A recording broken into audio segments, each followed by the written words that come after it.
I should have listened to Yuki. That's what I keep thinking now, sitting here in my apartment with every light on, a chair wedged under the doorknob even though I'm on the 4th floor. I should have listened when she told me not to walk home alone after night classes. I should have believed her when she said the mask wasn't just about COVID anymore. But I didn't. Because I was 23 years old studying abroad in Osaka, and American enough to think that urban legends were just stories people told to scare each other. I was wrong. It was a Thursday in November when it happened. My Japanese cinema class ran late. Professor Tanaka had gotten passionate about a point regarding Onibaba, and we'd all stayed to discuss it. By the time I left the humanities building, it was almost 11 p.m. The campus was mostly empty, just a few scattered students hurrying toward the dorms or the train station. I texted Yuki that I was heading home. She responded immediately. "Wait for me. I'll walk with you." But I was tired, and my apartment was only a 15-minute walk. The streets between campus and my building were well lit, lined with convenience stores and vending machines. What could possibly happen? "I'm fine," I texted back. "See you tomorrow." The first 10 minutes were uneventful. I passed a Family Mart where a tired clerk restocked shelves behind foggy glass. An elderly man walked his tiny dog. A taxi hissed past, its yellow light glowing in the November chill. I turned onto the quieter residential street that led to my apartment. This was the part Yuki always hated, a narrow lane flanked by walls and hedges, where the streetlights seemed dimmer and farther apart. But it cut 5 minutes off the walk, and I'd never seen anything more threatening than a stray cat. That's when I noticed her. She was standing beneath one of the streetlights, about 30 meters ahead. At first, I thought she was waiting for someone, maybe checking her phone or catching her breath. She wore a long beige coat and had dark hair that fell past her shoulders. A white surgical mask covered the lower half of her face. Nothing unusual. Half the people in Osaka wore masks even before the pandemic. I kept walking, my sneakers quiet against the pavement. As I got closer, I realized she wasn't moving at all. Not looking at her phone, not shifting her weight, just standing there, perfectly still, facing my direction. Something in my stomach tightened. I considered crossing the street, but that felt paranoid. Instead, I kept my eyes down and picked up my pace slightly. I'd just walked past her. People stood on streets all the time. It was fine. When I was about 10 meters away, she spoke. "Excuse me." Her voice was soft, polite, the kind of voice you'd hear asking for directions. I stopped. I don't know why, maybe instinct, maybe politeness ingrained by years of being taught not to be rude. I looked up. She hadn't moved, but now she was looking directly at me. I couldn't see her expression behind the mask, but her eyes were dark and strangely bright under the streetlight. "Yes?" I said in Japanese, proud that the word came out smoothly despite my nervousness. She tilted her head slightly. "Watashi, kirei? Am I beautiful?" The question hung in the cold air between us. My mind went blank. It was such a strange thing to ask a stranger on a dark street. I opened my mouth, then closed it, unsure how to respond. Something felt wrong, not just about the question, but about the way she asked it. Too calm, too practiced. And then I remembered Yuki had told me about this. We'd been drinking chuhai on her balcony a few weeks ago, and she'd mentioned an old urban legend about a woman who wore a mask and asked that exact question. I'd laughed it off. Every culture had stories like that: Bloody Mary, La Llorona, the usual stuff. But Yuki hadn't laughed. She'd looked at me seriously and said, "If anyone ever asks you that at night, don't answer. Just run."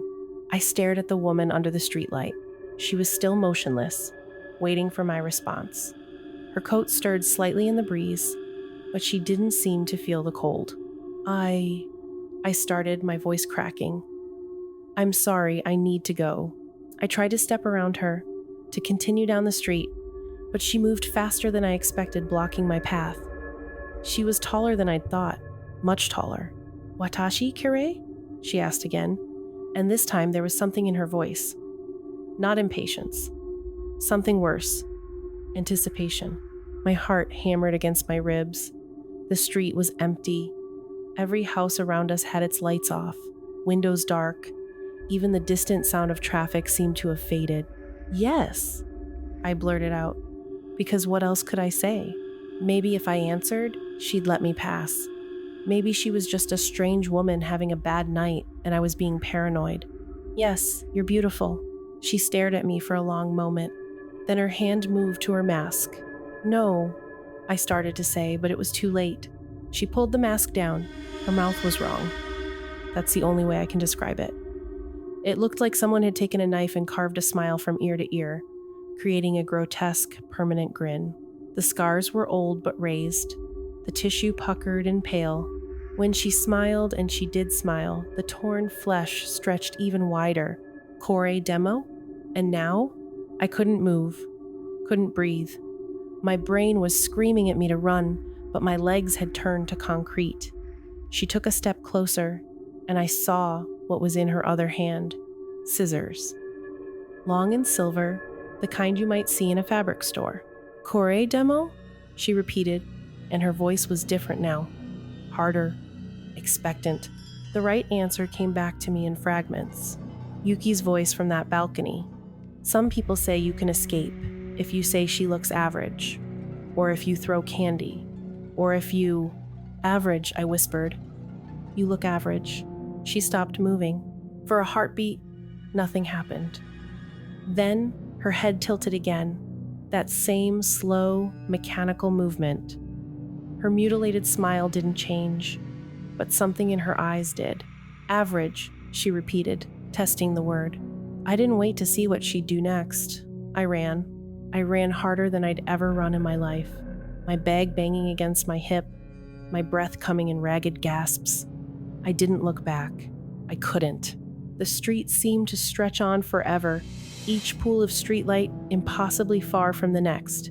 When I finally reached my building, I punched in the code with shaking hands, nearly sobbing when the door buzzed open. I took the stairs 2 at a time and didn't stop until I was inside my apartment with every lock engaged. That was 6 hours ago. The sun is starting to rise now, gray light filtering through my curtains. I've been sitting here all night typing this out because I needed to tell someone, needed to make it real. But here's the thing that I can't stop thinking about. When I looked in the bathroom mirror an hour ago just to splash water on my face, to try to calm down, I noticed something. There's a thin red line at the corner of my mouth, so faint I almost missed it. It might be nothing. A scratch from nervous picking, a stress reaction, but it wasn't there yesterday. And when I tried to smile at my reflection, just to see if I was being paranoid, the line seemed to stretch. Just a little. Just enough. Yuki keeps calling, but I'm not answering. Because I don't know what to tell her. I don't know how to explain that I gave the wrong answer after all. That average wasn't safe. It was just slower. The sun is up now. I should feel better. But I keep thinking about what Yuki said that night on her balcony, right before I laughed and changed the subject. She said that Kuchisake-onna doesn't just kill people. She makes more of herself. My mouth is starting to hurt. I wonder if Yuki will still think I am beautiful.